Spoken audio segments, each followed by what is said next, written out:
बिस्मिल्लाहिर्रहमानिर्रहीम। I am Mohammad Suhail.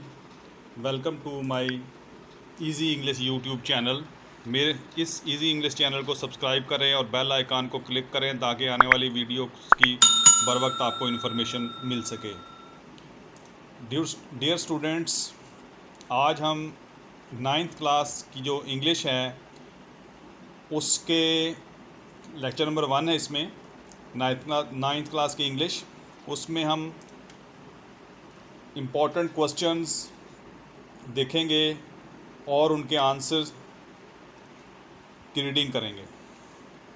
तो हमने इस लेक्चर नंबर 1 में 4 चैप्टर रखे हैं। पहला chapter the saviour of mankind, patriotism, media and its impact, हज़रत अस्मा रज़ी अल्लाह अन्हा। ये 4 चैप्टर को आज हम कवर करेंगे। इसमें से जो इम्पोर्टेंट क्वेश्चन हैं जो कि पेपर्स में आते हैं और लाजमी आप इन क्वेश्चंस को देखें और पेपर्स के लिए आप इनकी प्रिपरेशन करें। तो चलते हैं हम अपने वीडियोस की तरफ। तो chapter number 1 the saviour of mankind. पहला question, what type of land is Arabia. Question number 2, what was the first revelation? Question number 3, what was the condition of mankind before the Rasul सल्लल्लाहु अलैहि वसल्लम। तो इस slide में 3 question है chapter number 1 के। तो what type of land is Arabia, Arabia किस किस्म की ज़मीन है। Arabia is a land of unparalleled charm and beauty with its trackless deserts and sand dunes in the dazzling rays of a tropical sun. तो Arabia जो है एक नाहमवार किस्म की अनपैरेलल्ड चार्म, लेकिन उसमें चार्मिंग है, खूबसूरती है, अनपैरेलल्ड है यानी कि नाहमवार है। और उसके जो डेजर्ट्स जो हैं, सहरा जो हैं, वो ट्रैकलेस यानी उनका कोई नामो निशान नहीं है, बेराह हैं।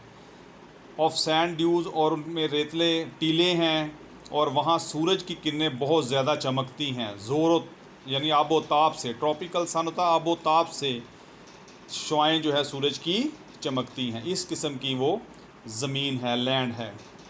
What was the first revelation, पहली वही क्या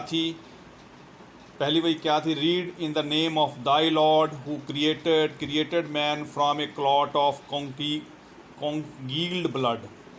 पढ़ो उस रब के नाम से, हु क्रिएटेड जिसने पैदा किया, क्रिएटेड मैन जिसने इंसान को पैदा किया, from a clot of congealed blood जमे हुए खून के लोथड़े से।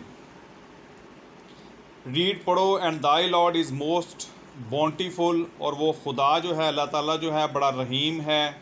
Who taught the use of the pen, जिसने कलम से लिखना सिखाया। टाट मैन, जिसने इंसान को सिखाया। What which he new not, जिसके बारे में वो नहीं जानता था। What was the condition of Mankind before the रसूल सल्लल्लाहु अलैहि वसल्लम, नबी सल्लल्लाहु अलैहि वसल्लम से पहले इंसानियत की कैसे हालात थे। The condition of Mankind before the रसूल सल्लल्लाहु अलैहि वसल्लम वाज मिजरेबल, बड़े ख़राब हालात थे, मिजरेबल थे जी, बड़े मुफलिसी में लोग थे। Mankind stood on the verge of chaos, इंसानियत जो थी इंतशार के दहाने पर खड़ी थी। वर्ज दहाना, किनारा, कैओस इंतशार के दहाने पर खड़ी थी। इट सीम्ड, ऐसा दिखाई देता था, their civilisation had started crumbling, कि उनकी तहजीब जो थी वो टूट फूट का शिकार थी, यानी कि रेज़ा रेज़ा हो रही थी, इंतहाई ख़राब हो रही थी। अगली स्लाइड में इसी चैप्टर के 3 क्वेश्चन और हैं। For which ability were the Arabs famous, वो कौन सी खूबी थी, मतलब जिसमें अरब के लोग जो थे वो मशहूर थे। The Arabs were famous for their eloquence, वो अपनी बलागत के लिहाज से यानी कि उनकी ज़बान में मिठास थी।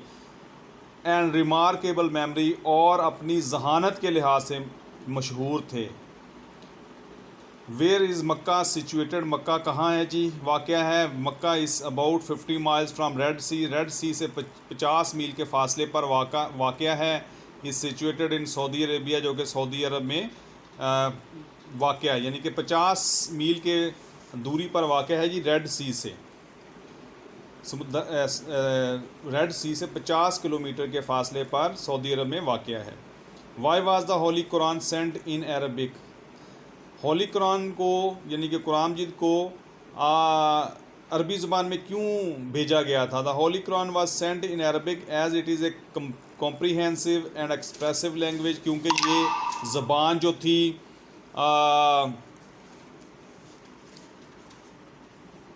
ज़बान जो थी इसमें बड़ा जामिया थी, कॉम्प्रीहेंसिव थी एंड एक्सप्रेसिव, और इसमें अच्छी तरीके से अजहार किया गया था।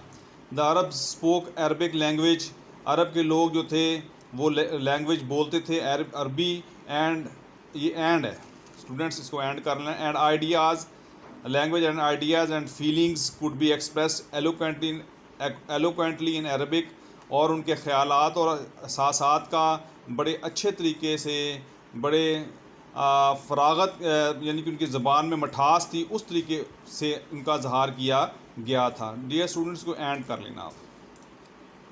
Chapter number 2 patriotism, how will you define patriotism, आप पैट्रोटिज़म को कैसे डिफ़ाइन करोगे? हुब्बुल वतनी को। Patriotism means love for the motherland, patriotism हुब्बुल वतनी का हुब्बुल वतनी का मतलब है कि अपने मादरे वतन से प्यार, और डिवोशन टू वंस कंट्री, और अपने वतन से लगाओ, डिवोशन लगाओ। It is a life spirit, ये एक ज़िंदा जज्बा है, which forces us to look after the prosperity and defence of the country, ये एक ज़िंदा जज्बा है जो कि हमें फोर्स करता है, हमें ये ताकत देता है to look after the prosperity, ताकि अपने हम मुल्क की दफ़ा और उसकी खुशहाली की तरफ उसको देखभाल उसकी करें। What are the qualities of a patriot, एक पैट्रियाट जो होता है, हुब्बुल वतन जो शख्स होता है, उसकी क्या खूबियाँ होती हैं? ए पैट्रियाट इज़ कर्जियस, वो हौसलामंद होता है, ब्रेव होता है, enough to safeguard the interest of his country and nation, और अपने मुल्क और कौम के मफाद के हिफाजत करने के काबिल होता है। ही लव्स हिज कंट्री, वो अपने मुल्क से प्यार करता है, and is willing to serve it, और इसकी खिदमत के लिए तैयार रहता है, विलिंग तैयार रहना। He is prepared to defend his country against all enemies, he is prepared, तैयार रहता है अपने मुल्क के ख़िलाफ़, जो दुश्मन होते हैं उसके ख़िलाफ़ वो तैयार रहता है। As a citizen of Pakistan, Pakistan के शहरी होने के नाते, what are your duties towards country, और आपके जो फ़राइज़ जो हैं मुल्क के लिए क्या हैं? As a good citizen we should always keep in view the betterment of our country, हमें अपने मुल्क की बेहतरी का ख्याल रखना चाहिए। द वेलफेयर ऑफ सोसाइटी, अपने माशरे की बेहतरी का ख्याल रखना चाहिए। And the interest of our nation, और अपने कौम के मफाद का ख्याल रखना चाहिए। वी शुड ओबे लाज, हमें कवानीन की पाबंदी करनी चाहिए। We should work for the development of our country, हमें अपने वतन की तरक्की के लिए काम करना चाहिए। What makes us stay alert in the wake of foreign invasion, वो मतलब भी हमें फॉरेन इन्वीजन होता है, अगर गैर मुल्की कोई हमला कर दे तो वो कौन सी चीज़ जो है हमें अलर्ट रखती है, हमें चुस्त रखती है? The spirit of patriotism makes us stay alert, कहता है कि ये जो जज्बा होता है हुब्बुल वतनी का, ये हमें चुस्त व तवाना रखता है। In the wake of foreign invasion, गैर मुल्की हमले की सूरत में हुब्बुल वतनी का जज्बा हमें जो है वो चुस्त रखता है। चैप्टर नंबर 3 है students, media and its impact. इसके important question, what is the most important function that media perform, वो कौन सा काम जो है वो मीडिया जो सबसे अहम काम जो है वो सरअंजाम देता है। The most important function of media is its role as the most powerful device of communication, जो मीडिया सबसे जो अहम रोल सरअंजाम देता है वो है कि ये एक बहुत ताकतवर मवासलात की, ज़राए अबलाग की इजाद है। What are the two major means of communication, दो कम्युनिकेशन ज़राए कौन से हैं, राब्ते के कौन से दो ज़राए हैं? The two main means of communication are electronic media, दो हैं जी, एक इलेक्ट्रॉनिक मीडिया है एंड प्रिंट मीडिया, और वो प्रिंट मीडिया है। The electronic media includes film, electronic media में फ़िल्म शामिल है, रेडियो है, टीवी है। प्रिंट मीडिया बुक्स, प्रिंट में क्या है, प्रिंट मीडिया में क्या है, बुक्स हैं, मैगज़ीन और न्यूज़पेपर्स हैं। How does media provide entertainment, media हमें कैसे हमें मुहैया करता है जी तफरी। Media entertains us by showing film plays, ये हमें फिल्में दिखाता है, फिल्म दिखाता है। Plays playing music by printing स्टोरियाँ प्रिंट करता है एंड फ़नी थिंग्स और मज़ाहिया चीज़ें हमें देकर, ये चीज़ें देकर हमें वो इंटरटेनमेंट मुहैया करता है। चैप्टर नंबर 4, इसके क्वेश्चंस। हज़रत अस्मा रज़ियल्लाहु अन्हा, what happened when Abu Jahl asked about हज़रत अबू बकर सदीक रज़ियल्लाहु अन्हु फ्राम हज़रत अस्मा। क्या हुआ जब अबू जहल ने हज़रत अबू बकर सदीक रज़ियल्लाहु अन्हु के बारे में पूछा हज़रत अस्मा रज़ियल्लाहु अन्हा से। When Abu Jahl asked about हज़रत अबू बकर सदीक, जब अबू जहल ने हज़रत अबू बकर सदीक रज़ियल्लाहु अन्हु के बारे में पूछा, हज़रत अस्मा सिंपली रिप्लाइड, उन्होंने पोज्ड एक काउंटर क्वेश्चन, हज़रत अस्मा ने बल्कि उनसे एक सादा सा क्वेश्चन कर दिया, इसके बदले में पोज ए काउंटर क्वेश्चन, के बदले में एक सवाल कर दिया, that how she would know about it, कि वो इनके बारे में कैसे जानती हैं। एट दिस, इस पर दी अबू जहल के बिकेम फ्यूरियस, वो गुस्से में आ गया, एंड स्लैप्ड हज़रत अस्माज फेस, और हज़रत अस्मा रज़ियल्लाहु अन्हा के चेहरे पर एक थप्पड़ रसीद किया। वाई वाज हज़रत अबू खुफैफा रज़ियल्लाहु अन्हु वरीड, हज़रत अबू खुफैफा रज़ियल्लाहु अन्हु क्यों परेशान थे। हज़रत अबू खुफैफा रज़ियल्लाहु अन्हु वरीड, ये वरीड 2 दफ़ा आ गया, ये वरीड आप काट दें स्टूडेंट, यहाँ आएगा हज़रत अबू खुफैफा वाज वरीड, ये वरीड नहीं आएगा।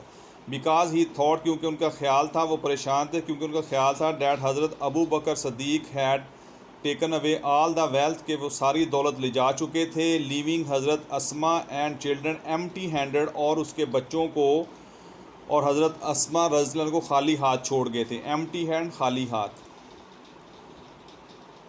हाउ डिड हज़रत अस्मा रज़ियल्लाहु अन्हा कंसोल हर ग्रैंड फादर, किस तरीके से उन्होंने अपने दादा को तसल्ली दी। She put some pebbles at the place of money and jewels, उन्होंने कुछ पत्थर रख दिए, कैंकरियाँ रख दी, जहाँ पैसे पड़े हुए थे और जेवरात पड़े हुए थे, वहाँ उसकी जगह पर उन्होंने कुछ कैंकरियाँ रख दी। And covered them with a piece of cloth, और कपड़े से, टुकड़े से उनको ढांप दिया। She made her grandfather touch them, और उन्होंने उसके दादा को, अपने दादा को छूने के लिए कहा। एंड सेड डैट हज़रत Abu Bakr Siddiq had left all his wealth at home, कि वो सारी की सारी दौलत जो है वो घर छोड़ गए हैं। In this way she wisely consoled her grandfather, इसलिए उसने बड़ी अक्लमंदी से अपने दादा को तसल्ली दी। कंसोल, तसल्ली देना। हु वाज हज़रत अब्दुल्ला बिन ज़ुबैर रज़ियल्लाहु अन्हु, हज़रत अब्दुल्ला बिन ज़ुबैर रज़ियल्लाहु अन्हु कौन थे। हज़रत अब्दुल्ला बिन ज़ुबैर रज़ियल्लाहु अन्हु वाज द सन ऑफ हज़रत अस्मा, ये हज़रत अस्मा रज़ियल्लाहु अन्हा के बेटे थे। एंड हज़रत ज़ुबैर बिन अल अवाम, और हज़रत ज़ुबैर बिन अल अवाम के बेटे थे।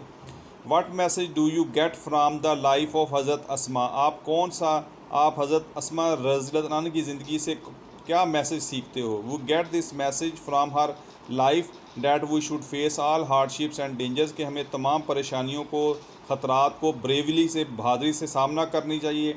एंड कर्जियसली, और हिम्मत से, while following the right path, सही रास्ते पर चलते हुए। Which incident in the story shows the generosity of हज़रत अस्मा रज़ियल्लाहु अन्हा, वो कौन सा वाक़या है जिससे हज़रत अस्मा रज़ियल्लाहु अन्हा की फ़राख़दिली ज़ाहिर होती है। When she inherited A garden, जब उन्होंने एक विरासत में उनको बाग मिला, शी सोल्ड इट, उन्होंने उसने बेच दिया। And gave away all the money among the poor, उन्होंने अपनी तमाम दौलत जो थी गरीबों में, नीडी, ज़रूरतमंदों में तकसीम कर दी। एंड फेल्ट मोर प्लेयर, और ज़्यादा खुशी महसूस की, than those who received the gifts, जो तोहफे वसूल करते उससे ज़्यादा खुशी महसूस की। This incident tells about its generosity, ये वाक़या जो है उनकी फ़राख़दिली को ज़ाहिर करता है। डियर स्टूडेंट्स, उम्मीद है कि ये मैंने 4 चैप्टर के क्वेश्चन आंसर रीडिंग की, उसकी समझ आ गई होगी। तो मेरे इस चैनल को सब्सक्राइब करें और बेल आइकन को क्लिक करें, ताकि आने वाली वीडियोज़ की बर वक्त आपको इन्फॉर्मेशन मिल सके। Thanking for watching my video, take care.